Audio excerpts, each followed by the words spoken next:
Alright, racists, let's talk. I'm just gonna come out and say it. A majority of white people wish that they were black.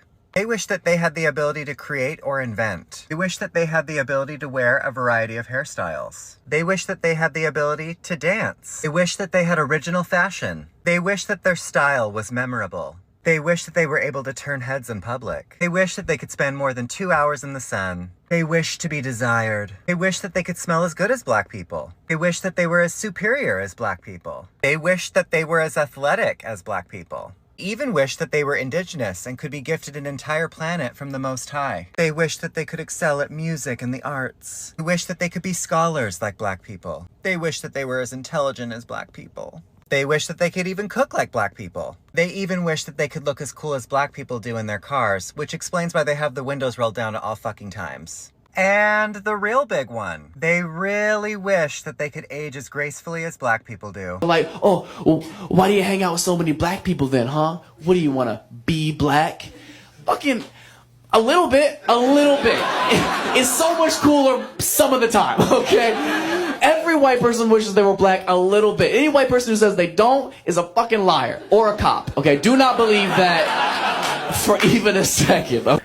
Hello brothers and sisters, welcome back to the channel. I'm hoping that you're doing super great from wherever you're watching me from. I'm your host and presenter Agent Stories. Well, I'm hoping that you're doing great. There's something really important that I want to talk about, and this is the fact that we are currently seeing white people giving a lot of confessions on how they admire, especially amongst white women and white men, how they always admire black women. I think you've seen these videos for the longest time, right? And in today's video, it is not something that really deviates from that, but this is a video that will educate you, because this is a white man that comes out and says it. And this makes us question a lot about all these dynamics, because we're seeing white people really trying, okay, not all white people, but there's this group of white people that they are trying so much to be like black people, but at the same time, they are downplaying blackness, right? So this is a dynamic that I feel like we need to discuss. And why is this video really important? This video is important because while you as a black person, I think it's important for us to have a talk about this. Why am I saying so?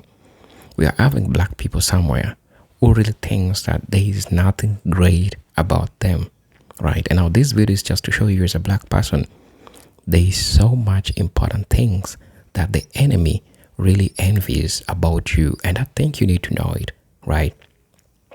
If you ever thought that there is nothing important that can come from a black person, listen to this white man telling you the black inventions, telling you how white people really admire these things, and sometimes we black folks take it for granted. We don't know that we're having it. And just so you know, the melanin that you have, there's so many people that want it. And so I want us to watch this video. It is really educative. It is really important. It's going to be giving us a perspective that I feel like we all need to hear sometimes. We need motivation. Of course, salute to all my brothers and sisters, my melanated brothers and sisters who know this and who embrace blackness, because that's what we need right now. Now, I'm going to be doing a scholarly reading, but it's going to be helping us and giving us a context to what I'm trying to talk about. Now, the paradox of white obsession with black culture, while simultaneously undermining black advancement, is a complex and historical and a social political phenomenon, which first is rooted in colonialism, white supremacy, and identity security.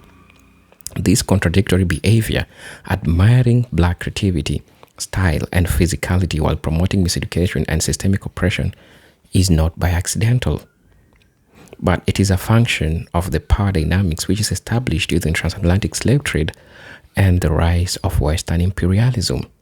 White society historically positioned itself as superior, but its simultaneous cultural fascination with blackness suggests a deep-seated psychological tension.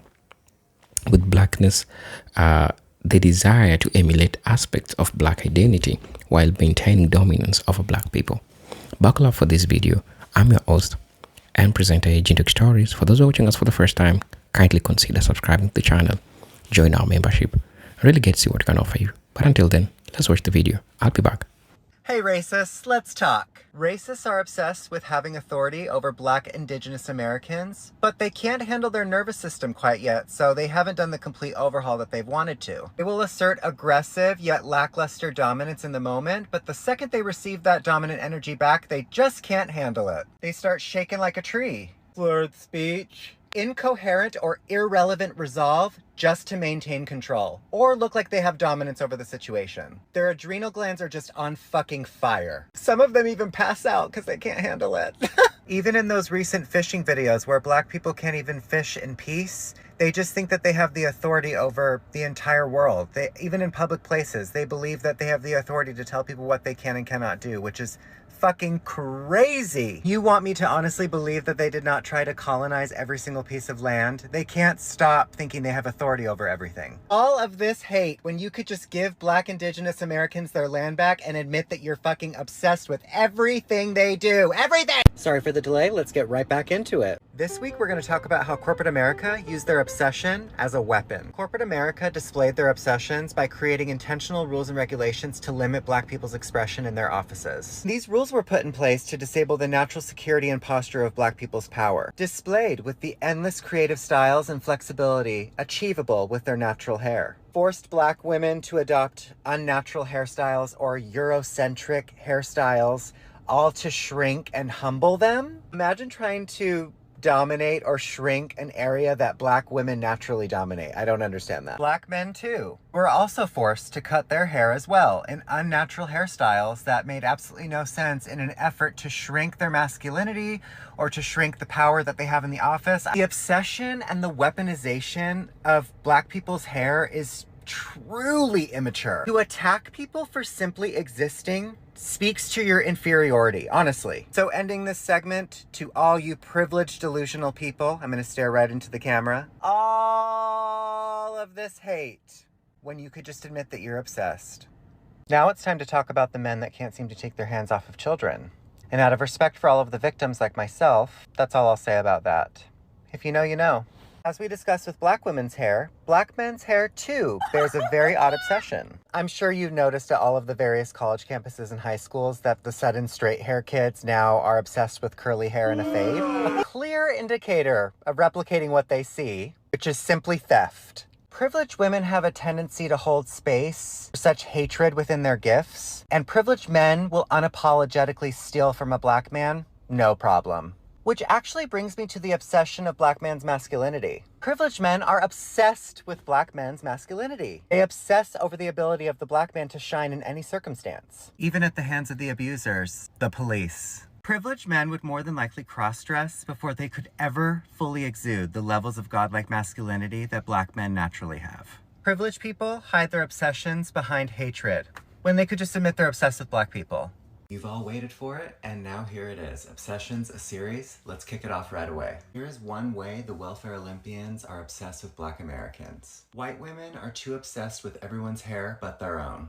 They are obsessed with different braid styles, sew-ins, and even claiming a recent stake of ownership in lace front wigs. They have so much to say, but can't back it up because of their ego. And because they are so in their ego, they are too afraid to admit that they're obsessed with any and every style that Black women do. They use obsessive and demeaning and unnecessary comments like, "Is it real?" or "Is it all yours?" Insane entitlement, thinking that you can just touch a Black woman's hair, being super confused when they say no. They even laugh about it when they are told no because they are that obsessed and think that they are that entitled to touch a Black woman's hair. They literally think it's a God-given right. They demand to touch it. They will search to the very ends of their Mary Poppins bag to find a comment to say, "I promise you." White women and men do not have creative motivation. So when they see Black people have creative motivation, they become obsessed with the ideas that they see. They aren't able to breed creativity, so they become obsessed with the creative expression that they choose not to have. In simple terms, it's laziness. They are so mad and obsessed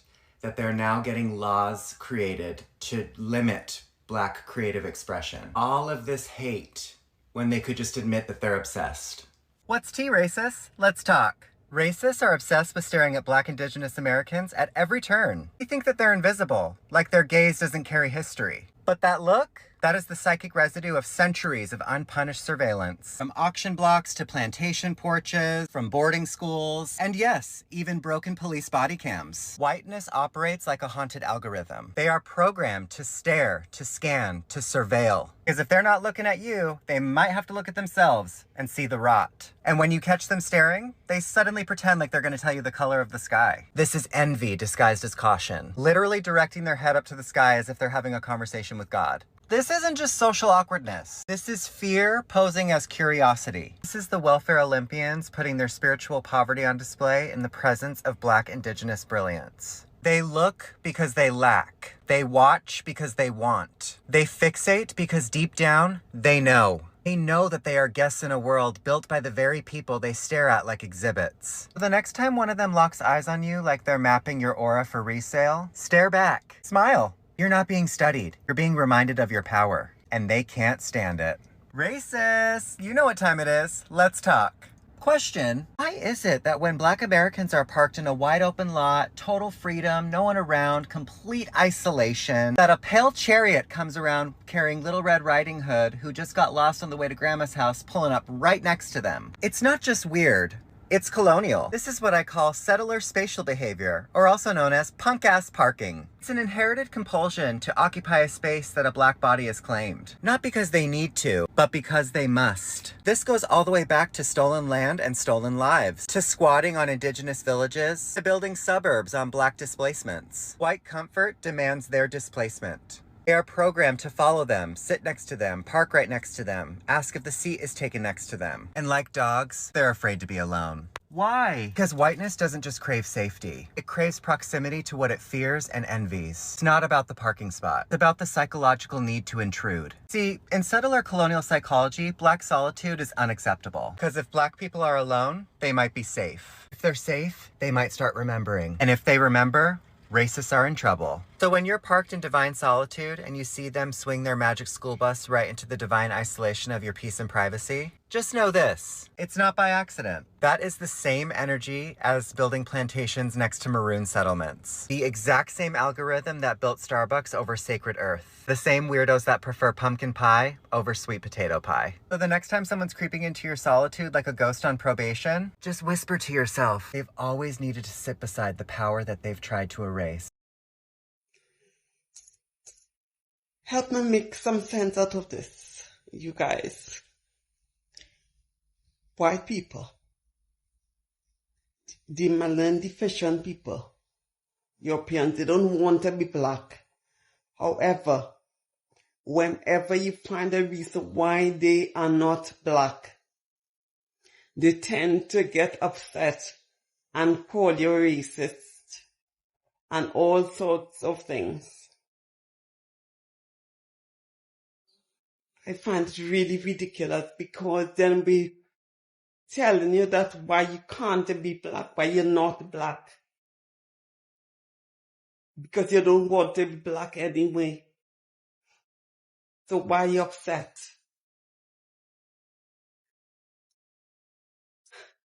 It's either you want to be or you don't want to be. But you're not. Because Black people are not mixed with any animal, with any monkeys or anything. But you are. So you are the one who are partially human, I suppose, because you don't have 100% human DNA. It's not that I don't love white people, but I think the illusion, we need to get rid of the delusion of grandeur, or the illusion that you're supreme. You are not. And it's time that you reach to that conclusion that you are not supreme. You are not 100% human. You have tricked the 100% human into thinking that they are partially human. But you are the ones that are not humans. You are the savages. And that's why it's easy for you to abuse young children abuse each other because you are savages. Because it is not that ordinary for us, for black people to abuse little kids and disrespect the elderly and all these things. Because we are peaceful people. Because we are 100% human. So we are connected to the universe. We have a heart. A heart that knows how to love and how to be empathetic.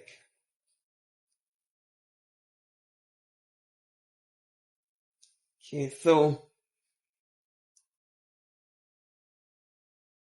I hope that this clarifies something that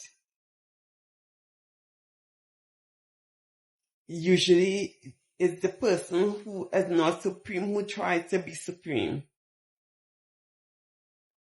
And the person who is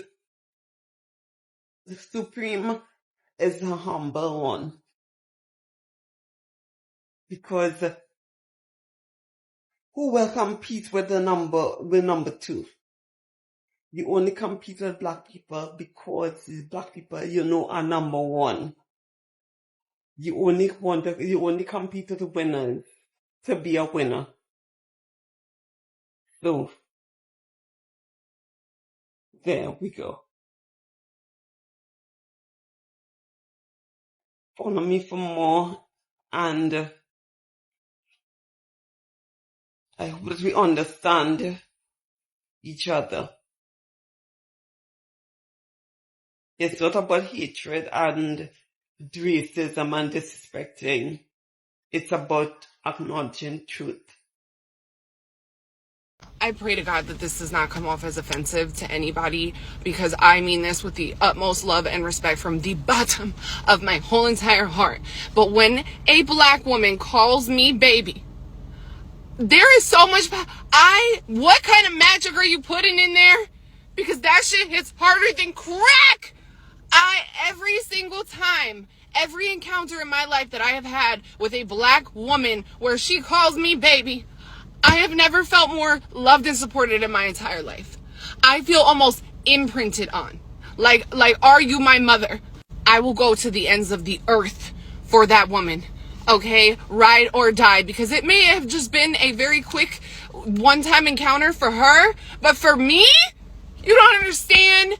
We're like this. How, call me, beat me if you gotta reach me, because I will do whatever. How can I be of service? So lately I've been seeing a lot of these videos saying like, oh, when a 6'5" dreadhead named Tyrone just slumped my buddy, whatever, then my 40 jammed. Pretty much saying that no matter what, he's not going to be scared of a black person and he's not going to back down. Understand, black people don't want you to be scared of us, and I hear this a lot. You have an internalized fear of us. I work in a club, I'm a bouncer. And don't get me wrong, physically I'm not a small dude. I'm like 240 pounds, extremely muscular. And constantly I hear people say, you think I'm scared of you because you're black? No, you should be scared because I'm about to kick you down a flight of stairs. But for me, the obsession with brown-skinned people from Caucasians is weird. Because dark-skinned people don't fantasize about Caucasians or hurting them. We don't. As a collective, we don't. It's never been a thing. That's why in 400 plus years, black folks did not get together and say, hey, let's make a hate group dedicating to hurting Caucasians. But Caucasians have done this multiple times. And for me, it's not just simple hate, it's obsession. I really believe it's obsession. Even during times of slavery, our unique attributes always been in question, including our physical makeup, our color, our strength, our physical abilities, and also how can they obtain and or do the exact same thing that we're doing. This is why the narrative of you're only here to entertain us has been spun so hard, while also copying everything that we do. Hating us while being obsessed with us is wild. Pick a struggle. I I keep seeing so many videos of black students graduating on my For You page and then celebrating after, and I love it. But I open the comments and everyone in there is being so weird, saying all sorts of really deeply disgusting things, and I will never understand why black joy threatens y'all so much, why you are so afraid and hateful towards it. Seeing people out here being like, they're not taking it seriously. Well, clearly they graduated, so they were taking stuff seriously. Allow them to be a little excited about their achievements, okay? I don't think that's that crazy. And also people being like, oh my gosh, this is why they don't achieve anything else. Black women are among the most educated in our country right now, okay? And the hardest working if you look at data. So I don't really think it's y'all's place to come out here and insult them for being excited about achieving things that a lot of other people in this country can't right now. They're not harming anyone. They're not even really disrupting anything because everyone else in the video is smiling and laughing too. But you guys are so determined to see black joy and black expression as some sort of dangerous activity that you can villainize, that you have taken that version in your mind and put it on to these literal kids, these literal young adults who are celebrating and expressing their excitement towards the next phase in their life. Hello guys, welcome back to the channel. Well, I'm hoping that you're doing super great from wherever you're watching me from. As you know, I'm your host and presenter Eugene Stories. Well, I'm hoping that you're doing great, you're doing super fine from wherever you're watching me from. There's something that we really need to talk about, and I think salute to all the brothers and sisters that have shared their perspective, including the first white person that I've featured in this video. So this is something I want to talk about. One reason for this obsession with black people is the undeniable cultural influence of black people in music, fashion, and sports, language, and art. When we talk about jazz, we talk about hip-hop, we talk about black athleticism, we talk about vernacular creativity. Black expression has long served as a wellspring of innovation in global culture. White people, particularly in Western societies, have co-opted these elements for entertainment and profit, frequently divorcing them from their origins. This process of cultural appropriation is driven by the desire to absorb the perceived coolness or vitality of black culture, without facing the systemic challenges and discrimination that comes with being black. The paradox lies in admiring the product of black identity while denying its producers equals respect, autonomy, and power.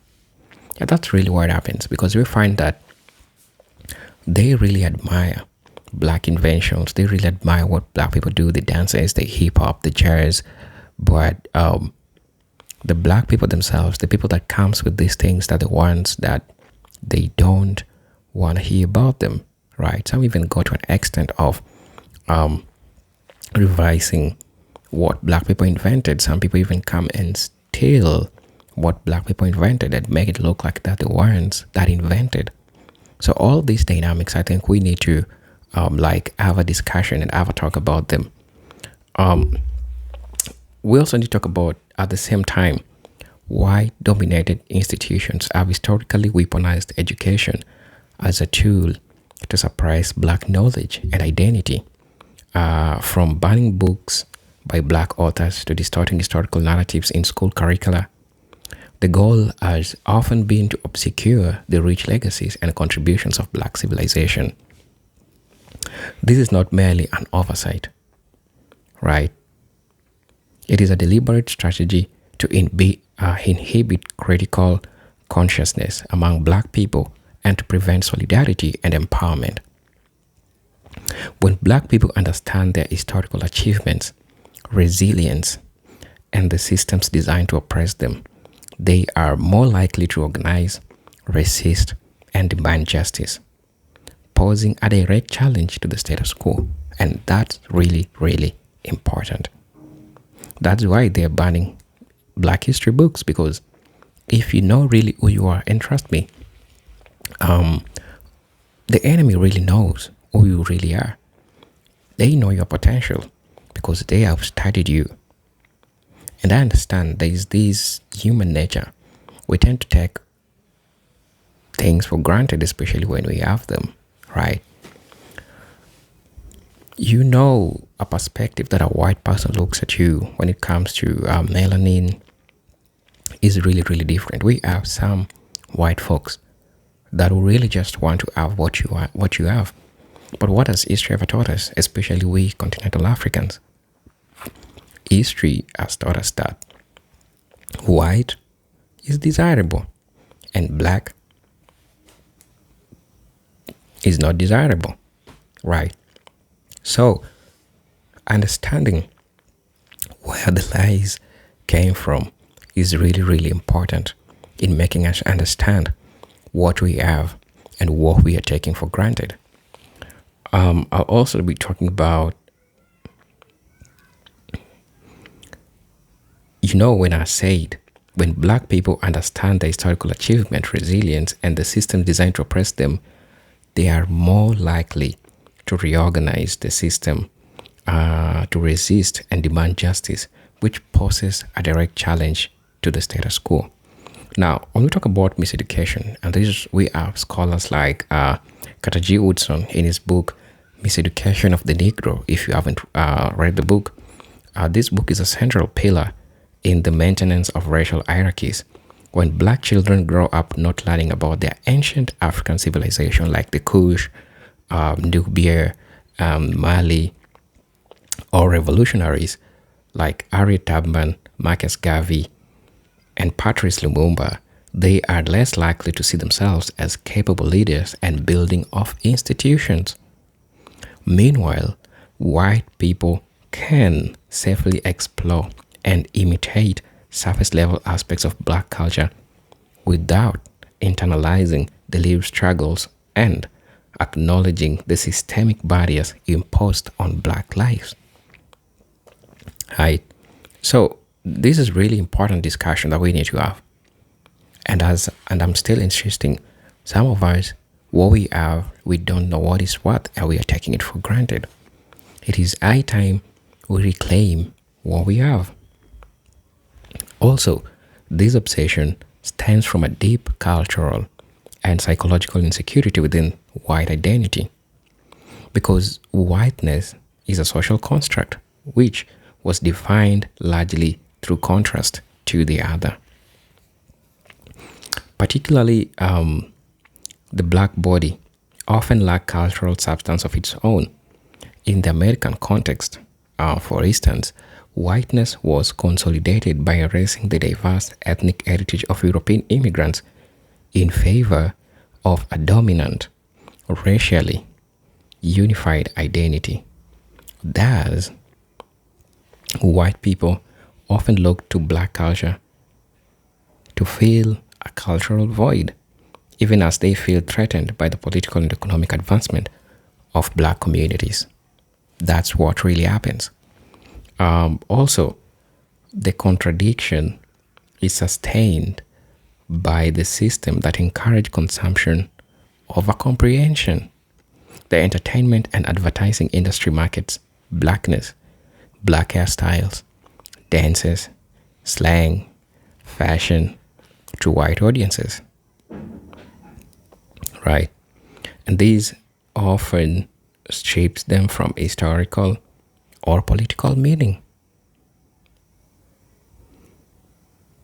Simultaneously, these criminalizes or penalize black people for embodying those same expression. A black person wearing locks or speaking AAVE may face discrimination, while a white person doing the same is celebrated for being a trendy or edgy. This double standard reflects both the envy and the fear embedded in the white psyche. Right.